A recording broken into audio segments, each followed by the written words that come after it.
Оние ученици кои не успеа да се запишат во првиот рок во средните училишта, денеска добиваат втора шанса.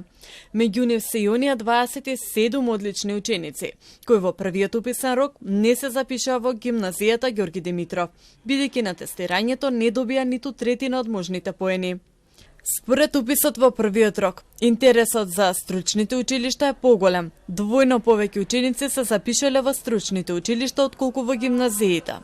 Изминатава недела се спроведе тестирање во гимназијата Ѓорги Димитров, откако 309 ученици конкурираа за 238 слободни места. Од нив 39 беа примени преку поени од надпревари, а другите преку квалификацијски тест.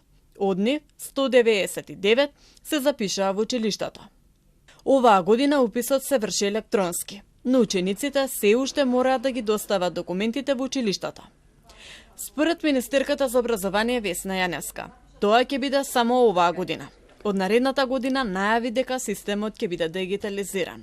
Од идната година веќе кога масовно ќе го пуштиме во употреба, значи од 1 септември, новиот електронски дневник, односно надградената форма на електронскиот дневник, предвидено е училиштата преку нивните системи да ги поврзат сите документи кои што ќе им бидат потребни за да може да се запише ученикот. Најавена и новина со свидетелствата, кои од наредната учебна година ќе се издаваат само во електронска форма, а хартиените ќе се укинат.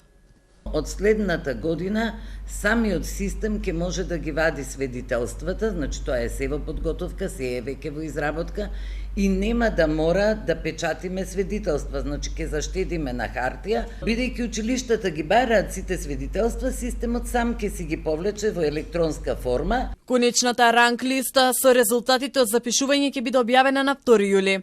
Доколку во некој училиште има поголем број одлични кандидати, ќе се организира квалификацијско тестирање.